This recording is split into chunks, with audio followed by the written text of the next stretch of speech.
Yay. Yay. Okay, we are live. Yay, yay, yay. Welcome, welcome, welcome. We are live and having a conversation, or the question, right? When is it a good time to have a reset? And so we're just going to talk about what a reset is, what it means, why we do it, why we love it, and why we think it's a good thing, and when is a good time. So for those who don't know me, my name is Padma. My dear friend, Liz Urbina, she is my partner in conversation today. Liz, you want to introduce yourself? Absolutely. Thank you, Padma, for having me. Fun to be here. And I'm Liz Urbina, everybody. Super happy to be here. I am a nutrition coach, but I like more talking about like empowered nutrition and how we can empower our bodies and love our bodies more, eating the foods that love us back.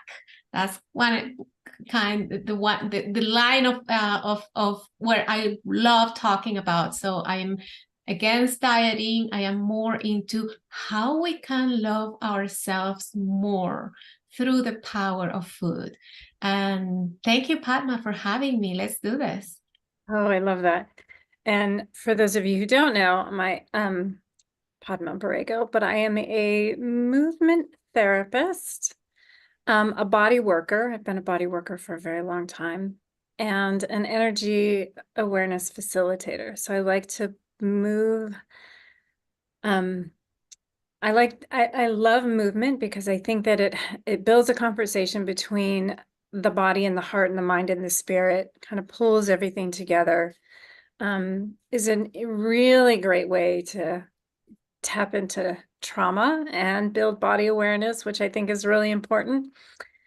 And then body work, of course, because touch is amazing. And sometimes we need somebody else to help us reorganize, and energy awareness, because we are energy almost, I don't want to say first, but energy is a huge component of how we navigate in the world, how we organize, and why things sometimes don't heal even though we're doing all the right stuff.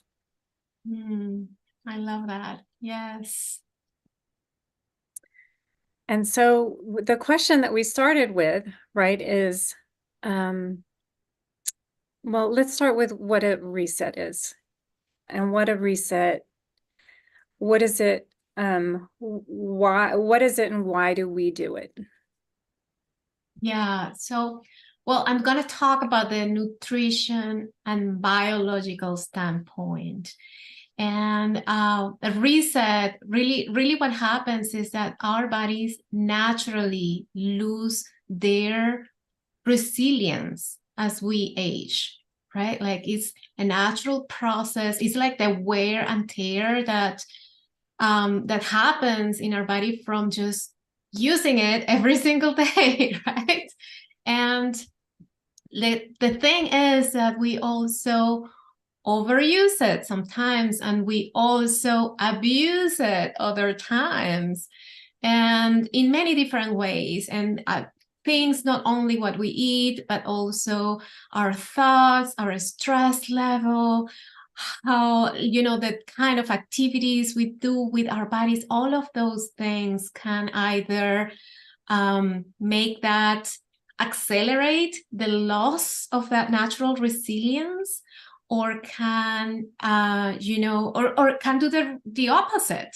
And that's the beauty of it. That's what I love of it, is that by doing the right things like a reset, we can not only slow down that loss of our natural resilience, of our capacity to heal and regenerate and be more resistant to all of the stressors that are around us, but also we can revert certain things, like certain damages that we may have done already to our bodies because, again, of use or abuse, use, overuse, or abuse, right? So, and I like talking, comparing this with our homes. And our bodies actually are only home, but let's talk about the other home, like the physical house where we live in. I usually tell people, well, how do you clean your home? How do you keep it tidy and nice? Do you do it like once a year or once every 6 months? Or do you try to kind of keep your home, organized and reasonably clean and, smelling good and all of the things on a regular basis, right? And that's the way I invite people to think about their bodies as well. Not just, there's a lot of like cleanses and detox protocols out there. But I love about, and which can be great. I'm not saying those are not good things to do, but it's like the deep cleaning that we do in our homes.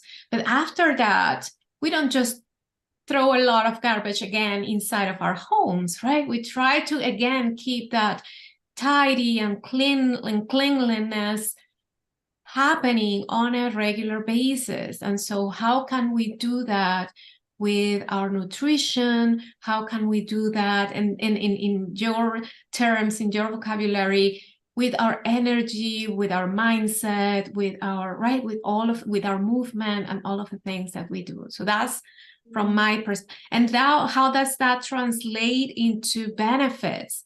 In terms of nutrition, things like keeping your digestion regular, natural, going smooth, like that is one of the biggest things and the best things that we can do for our bodies. Like our digestive system is connected to so many other processes, including how our brain works, how our emotions go. A lot of actually 80% of the serotonin that we produce, which is our happy feel good hormone, is produced in our digestive system. And so when we are constipated, when we are having trouble with our digestion, feeling bloated all the time, that is telling us, that is not only telling us that there are imbalances, but it's also not helping all of the other stuff to happen, freely and naturally in our bodies. So that's a big one. Things like, cholesterol, blood sugar, for people who are struggling with those things, taking medications. Our liver, tends to be overloaded with so many, including medications, even supplements, vitamins, that all of us, they can be a good thing to do, but they can also overload our liver. And how just letting our body do its thing for a while, and it just feels, just talking about it, it just feels like, a release. Yay. Oh, I love it. So you said so many things. And yeah, and I know your focus is predominantly food, and it's just something that I have pulled in, right? The food element. And I think that's a huge component of a reset. And I also think that and what I learned more in shiatsu and Chinese medicine, or they're similar, but just this idea of not just food that we bring in, but what do we ingest? And you made reference to that. It's like, what am I taking in? And one thing that I really loved about resets, and one of the reasons why I do resets, is that it helps me not only just kind of what I feel like is stored in my body physically with food, like it feels like it is just a time to simplify what's coming in so that the body can release what it needs to release. And I never realized how much energy it took to release, to eliminate, to assimilate and eliminate. Because I just think of, nourishment coming in, but it's like there is a huge amount of energy needed to break all of that down, absorb it, utilize it, process it, move it to where it needs to go, and then release. And the more I think about it, it's always it's similar to me. It's like taking information in, whether it's relationship information or the outside world. I mean, like, how much information are we taking in right now, and how much can we digest it? How much can we Mhm. actually take it in? And what are we taking in? And do we even know how to process it? I think the other thing that that discernment that is needed of like, what am I taking in, and does it feel right to me? Is it usable information, or does it need to be kind of passed through? Exactly. So helpful. And that I feel like that process happens physically with food, but it's also that my system has room to just process information differently. Like, I always feel much more emotionally balanced when I cleanse. When I do a reset, I feel more mentally focused. My energy is better. My sleep is better. Um, it blows me away, like how simple it is to just take out a lot of stuff, just not take it in, and then give your body a break. So yeah, and I love that. And I also really, right, to me, the digestive system is such a, right, again, because I still think of it as Chinese medicine. Like, how do I chew on things? Can I chew on things? Do I just swallow them whole? Which for me is food and ideas. Um, but also just how connected, you mentioned the hormones, how connected our enteric nervous system, our GI tract, how connected that is to our spinal cord and our brain, right? Our whole nervous system. Um, Yes. and that our sensitivity, like sometimes digestion is that I just can't process what is going on in my life. Mm-hmm. It's not food. Sometimes it is food, or sometimes we eat food when we can't digest what's happening in our lives, or connect to the emotions of what's happening in our life. We eat food that keeps us stuck, right? Because it seems to be, or that's how I feel it is, it seems to be part of my pattern of Yeah. like, I feel stuck, so I'm gonna eat food that helps me feel stuck. Or revved, right? If I get really revved by something, I will eat things that make me feel really revved. And it's really interesting. And I don't know if it's like accelerate it so that I can process it, or Mm-hmm. is it a really heavy just to shut it down? Mm-hmm. It's just really, really, really interesting. But so I think a reset is just an opportunity to, and I love how you said that, just let the body do what it knows how to do, because there's an incredible amount of wisdom in our body. And the other thing I thought when you were speaking is, and I don't want this to be an arrogance thing. I think it's more important,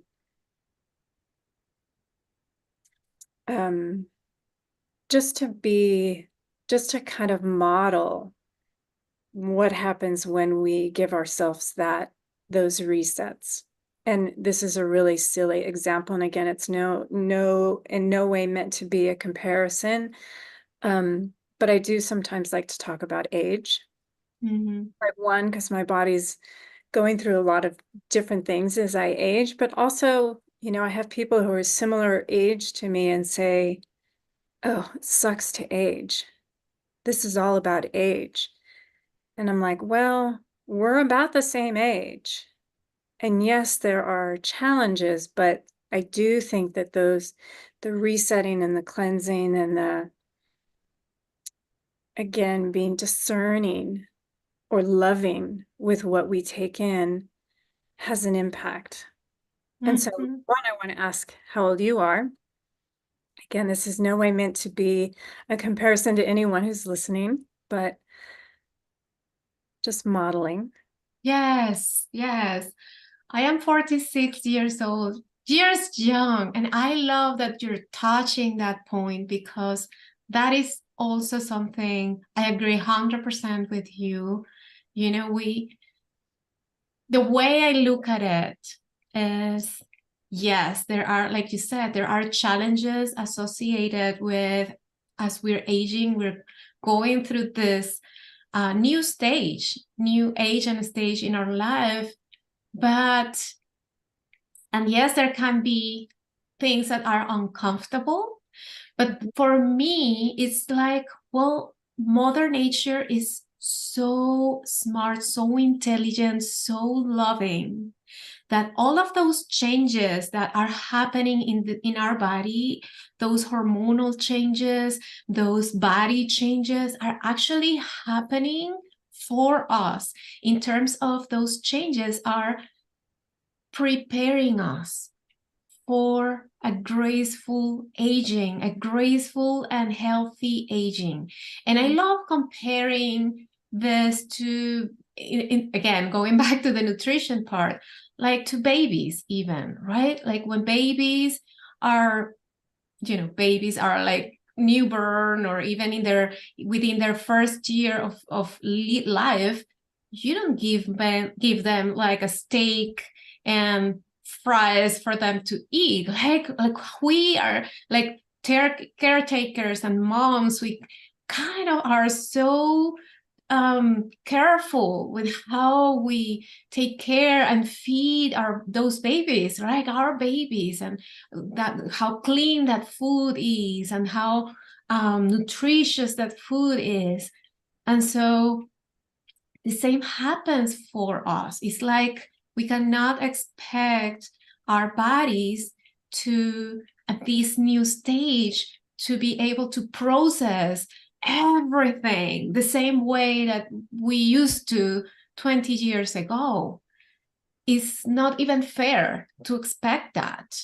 And then we get frustrated and we get, annoyed, and we blame our own bodies or not feeling the way we want to feel or not looking the way we wanted to be looking, even though, well, perhaps it's more about listening to our bodies and learning and adapting to this new stage and lovingly figuring out, what is the best information that we need to put in our bodies at this new stage. And I'm like a firm believer that when you give your body the right fuel, literally, I mean, it's gonna just feel and look at its best, period. And that doesn't mean, that you're gonna be able to perhaps, wear the same bikini that you were. Like, it doesn't have to be that way, but just feeling good in our bodies is really what's important. Yeah, and I think it's more just that things aren't really fixed in time and space as well. I'm 55 and I'm still bleeding, so I'm like, I haven't quite hit menopause. But I think that food and resets, food and cleansing and yoga, and in yoga, it's more of a cleanse or a retreat. Like we would do retreats a lot when I was younger. Again, it was just kind of even taking media out and difficult relationships out and really simplifying food and just simple practices, meditation, simple. And yes, I do think it has an impact. I also think that sometimes, and this is something that I just feel in my body, that sometimes it's not always aging, but more about how long has it been out of balance. And I also want to say that some of this isn't really, like, culturally, we have been given a lot of limited information about how to care for our bodies, even what our bodies are. I mean, we kind of have been in this paradigm of your doctor knows, go to your doctor to find out. You want to know what's happening in even in your sexuality. It's like you have to go ask your doctor, or what's happening in your body. And Yeah. I think for me, the part of why I love the movement work and the body awareness work is because I really want ownership over my body. I want to know what my body is. I want to know that what I'm feeling in my body is important information. And so whatever it is, if there's change in my hearing or my vision or dizziness or heart, or, that I'm really aware, and that I almost track it. I remember when I was younger, my mom got sick and she started to track things. And I met an herbalist who was like, that's kind of one of the best ways to just get to know your body, is to track it. It doesn't have to be a lot of tracking, but just tracking. Like, what do you Yeah. eat? What is different? What's different that's showing up that's new? And how long is it lasting? And is it, is it acute? Is it something that's been going on for a while? And that's helped me get really clear on seeing body changes, seeing just changes in food and how I process food and digestion and hormone patterns and sleep patterns. Like, it's all just really, really helpful. And it's helped me, I think, track when things have gone out of balance. I've also used Mhm. resets and cleansing to reverse a couple of autoimmune issues, digestive issues. And I've used food just to reverse, like in my son, cavities. And, like, I've just learned. But I've had to really seek the information out. This is not stuff that is really readily available. So there is that component of really just how do we learn? How do we be curious? How do we even the possibility that it can be different than what the limited information is, right? Yes. Even the limited information about food and Yes. what's nutritious and what's not. I mean, because we all process food differently. Maybe one person is okay digesting something and another person can't. Same with information, right? Some people can watch the news and be okay, and some of us can't. And that's okay. Like, Yeah. how do we find balance that works for us? How do we really get to know ourselves? And I think that intimacy with ourselves is important, because then we can learn how to be intimate with other people, Yes. right? Listen, be curious, ask questions. Yeah. Yes, I love that you're bringing that up of staying curious and staying and keep listening. I find that one of the things we tend to, and I remember the time actually when I was one of those women who would take a pill for everything, Mm. who would, time, like, I don't have time to be sick. I don't have time to be like to have a headache.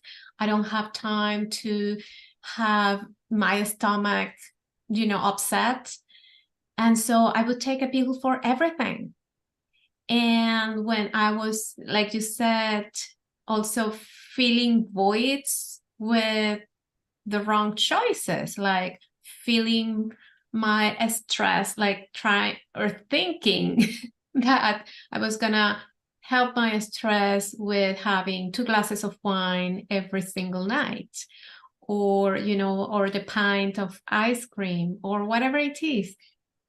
And so I love the idea of staying curious and taking that ownership that you're mentioning, because and that you brought up the fact that some of us also expect to go to the doctor, and the doctor will have all of the answers and all of the remedies, and those are going to be instantaneous, and we're going to walk away feeling right and well again, immediately.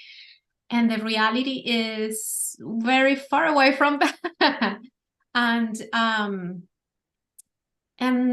so by just, one of the things the person that I am today, and the invitation I make to a lot of women, the women that I work with, and the women who are in my space is, well, let's stop and really listen and reconnect with our bodies and pay attention to those signs and symptoms that our body sends us. Is literally its own language of its way of communicating things. And so when we don't do that, we miss out on the opportunity to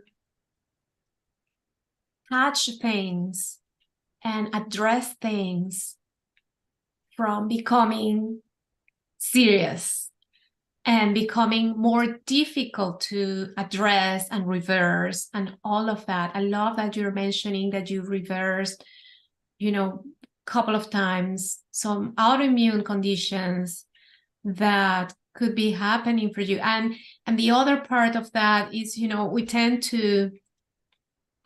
to believe that, on the genetics part of things, like, yeah, well, we inherited that from our parents, from our ancestors, whatever it is. All my family have that, so I'm like destined to suffer from that myself too. But what I love of what I'm doing today and learning, getting the education around this, is that there's something called now epigenetics, and what understanding that has been so has changed the way even medicine is looked at these days. Like, we are understanding that, yes, our genes are like, we're born with them and we are stuck with them for the rest of our lives. But even in our DNA, we have some like little switches that turn on or turn off certain things in our genes, and can actually, and that determines whether or not we develop, certain things are expressed in our lives. Like, we can have the worst predisposition to develop, certain things, but if we give our body the right information, namely food, movement, mindset, spirituality, all of those things, then that switch can stay off, and we don't even, learn in our whole lives that we were predisposed to develop that.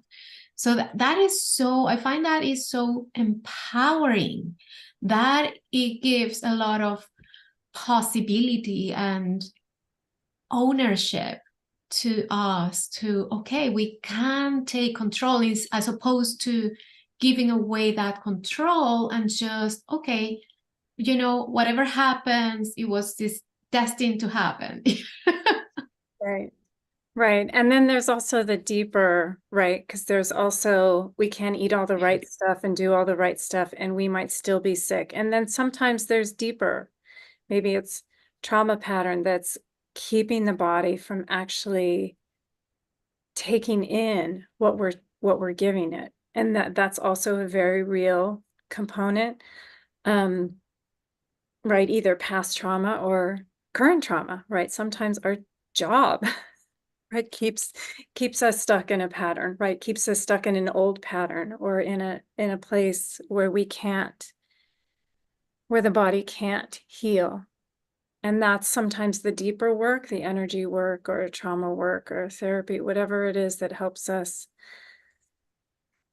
find that balance again, find that capacity. Because, right, there is that saying in the nervous system world, it's like you can't feed the baby and run from the tiger at the same time, meaning that you can't, And that's more of I think that's more related to hormones, meaning that if you're in a high stress situation, if you're always in this kind of fight, flight, or intense stress, that it really impacts your hormones and impacts your nervous system, and sometimes is a loop that you have a hard time getting out of. But it's hard to then be balanced, right? It's hard to heal when you're in high levels of stress. Your body it can't find homeostasis. It can't find regulation. It's tripped up. And so sometimes the awareness and the curiosity is, why aren't I? And can I ask different questions or better questions? Or even if you are seeking doctor's help, it's like, well, why isn't this working? Why isn't? And sometimes, that resource gets limited and you need to seek somewhere else. But the inquiry is really helpful. Yes. The observation that something isn't changing is really helpful. Mm-hmm. And then there's the awareness, right? Instead of just trying something else and it's still not working, or something else and it's still not working, the awareness of something's not quite moving. Something's not quite coming into balance. Also very important, because that is a pattern that I'm seeing more and more in the world, right? As we see more chronic conditions that especially have deeper roots. Mm-hmm. Yeah. Yeah. 100%. And that confusion part, I love the comparison you're making between the flood of information that we're like living these days into, and also the flood of different foods and food types, and also conflicting information around what foods are good for ourselves. I love that you stated very appropriately that we are all individuals and there's no one size fits all in terms of anything, really. Like, and that includes food and nutrition patterns. We all process things differently, and every day that also can change, over time. That also can change. Like, perhaps today or 10 years ago you were totally fine digesting dairy, but perhaps today you find that every time you drink milk, like you feel bad and your stomach goes sideways and you cannot focus and think straight. And we also keep changing and evolving, right? And so one of the things I love saying is, I do not identify or even recommend sticking to any of the labels that the industry uses today to talk about the different ways of eating or diets out there. Like, there's no one of them that really tells me that I find is like, oh, this is the ideal one, or that is going to be beneficial for most people, even, because all of them have things, can be interpreted and used again in the wrong way, and just to give an example, even the vegans, right? Like, vegans, yeah, mostly plants and all of that, but well, sugar is vegan, and unhealthy oils can be vegan too. Processed flours can be vegan too, and none of that is actually, beneficial for our health. So I'm not like, no, that's not the word I want to use. So again, and so it's really about, I love that you're talking about simplifying. And what I want to add to that is really think about how our ancestors used to do things, the simple things, like how our food used to be, and how we tended to eat less, and how we tended to eat more like closer to what nature was producing everything, and how different things are today. Even though some versions, those same versions, even when talking about fruits and vegetables, they are not even grown for the most part in the same way that they were grown 50 to 70 years ago. And so how can we take steps? And I know it's not always, super easy, super simple, but just thinking about that, and how can we take steps towards choosing things closer to that, just a little closer. It doesn't, perfection is no needed, but just a little closer. Yeah. Yeah. That's great. That's great. Yeah. And again, I'm just going to go back to like our internal awareness, because I agree. There is the it's easy to kind of want a formula. It's kind of easy. We want an answer. We like things like that. We like having answers. It's very helpful. But yes, everyone's body is going to be different in every stage and every season, and depending on what we're eating and what else is going on in our lives, that it's really about, knowing what your body's doing, right? Because I always say, people say, well, is this right? And I say, I don't know, ask your body. What does your body think? Like, is this movement right for me? I'm like, well, is it getting better? Are you getting better? Like, just because somebody told you to do it, don't keep doing it if it doesn't feel good. But that's something that I see a lot in with clients, is that, well, this is what I've been told to do, so I'm going to keep doing it. I'm like, okay, but what are, let's break it down and look at how the process is going, and is that the result you want? Because that's how your body's processing it, whether it's a movement or a food or a therapy, right? That it really is, your body will tell you. Yeah. And Yeah. it will change because our body is changing, but really, really listening, really trusting that we actually we actually have information in here and consciousness in here that has a value and validity. Yeah. All Love right. it. So thank you so much, Liz, for your wisdom and your just your approach with food. And so we are both actually having resets coming up very quickly. And so we'll put the links down below. And even if you're watching this after, we're still working. And so reach out to us. And so we'll have just a reach out link and then a link to the resets that we're doing. And it's been a pleasure to speak with you. And if there's any last thing that you want to say. It's been such a pleasure talking with you, Padma, about this. I feel it's so relevant. And the one thing I want to leave all of us thinking about, I love this quote that says, "No garden flourishes unattended." Mm, And so let's think of our bodies as that garden. And, how can we be more attentive, more loving, more caring, so that we see the flowers, bright, blooming bright and bigger and brighter and more colorful. And none of that happens overnight.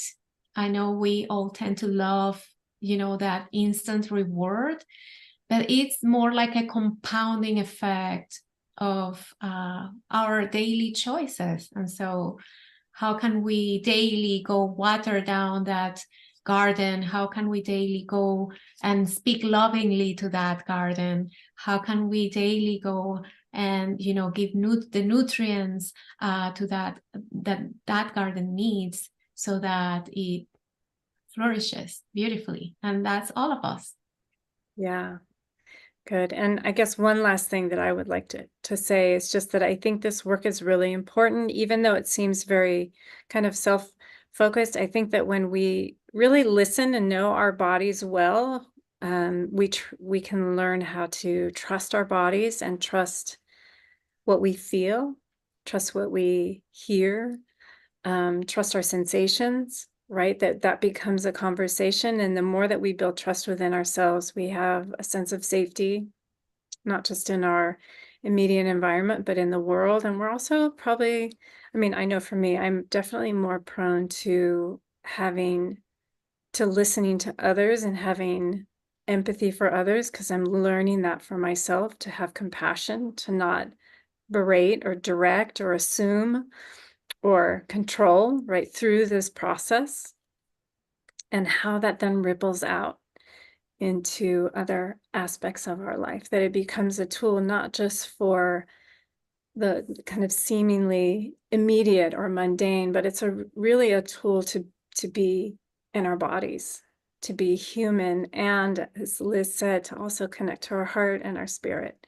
So thank you all for listening, showing up, and we'll see you soon.